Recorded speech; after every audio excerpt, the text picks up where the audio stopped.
Si c'est trop cher, c'est ce... ne payez pas. Voilà votre appel aux maires, aux présidents de collectivités. D'ailleurs, le maire communiste de Montataire dans l'Oise avait eu ce même discours il y a maintenant quelques semaines. C'est quoi, Fabien Roussel? De la désobéissance, une forme d'insurrection?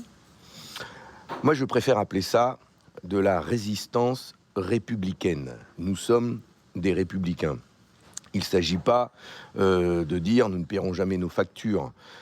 Il s'agit d'envoyer un message d'alerte au gouvernement qui met sur le dos de la guerre en Ukraine ces hausses de prix insupportables de l'électricité et du gaz. Pour une commune de 15 000 habitants, la facture passe de 600 000 euros à 2 millions d'euros. Parce que Et je la rappelle question... que les communes ne bénéficient pas du tarif réglementé.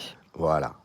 Et donc, c'est pas une question, c'est pas à cause de la guerre, c'est parce qu'on a complètement libéralisé le marché de l'énergie en Europe et en France. On a tué l'entreprise publique EDF GDF, dépecée en morceaux, en petits morceaux. Et aujourd'hui, les communes n'ont pas le droit, par la loi, de se fournir à un tarif réglementé. Ce qui fait qu'elles sont main liées avec des entreprises privées qui, eux, ont accès à de l'énergie qui a été jouée en bourse à Vous Bruxelles. en appelez au gouvernement que les communes, les collectivités aient accès à ce tarif réglementé? C'est un appel. En fait, les communes, en ce moment, qui sont en train de préparer leur budget, sont en train de débattre entre eux et de se déchirer entre eux, à savoir comment ils vont faire pour payer et qu'est-ce qu'ils vont faire comme économie sur le dos de qui?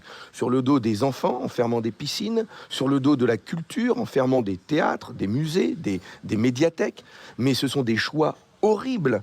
Et ce n'est pas cette société-là dans laquelle je souhaite vivre. Et donc, cet appel à la résistance, c'est de dire, nous n'avons pas à payer ces factures qui sont exorbitantes. Nous demandons au gouvernement d'entendre ce message et de dire aux communes que toutes les factures qui seront excessives, qui dépasseront de 10%, seront prises en charge dans un premier temps par l'État, immédiatement là, dans l'urgence, et dans un second temps, je demande à ce que les communes aient accès à un marché réglementé de l'électricité public pour avoir des prix stables.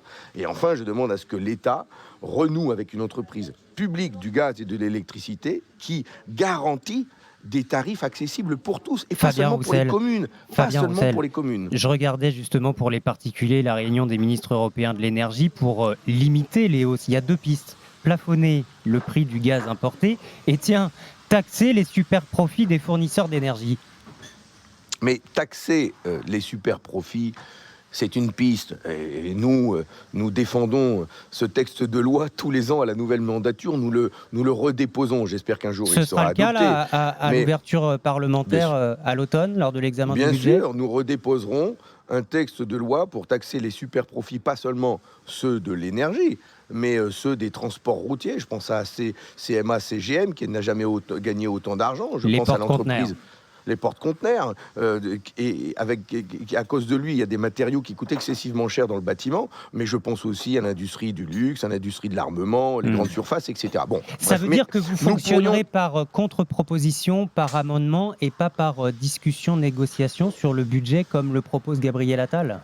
Ah non, moi je mets tout, négociation, discussion, amendement, débat, il faut... moi je souhaite que la vie des Français s'améliore. Je souhaite trouver des solutions avec le gouvernement et je souhaite qu'il entende la colère qui monte. Je souhaite que ça change pour les Français et rapidement, pas dans 5 ans aux prochaines élections. Donc c'est maintenant que nous devons discuter et trouver des solutions les plus urgentes, les plus rapides possibles.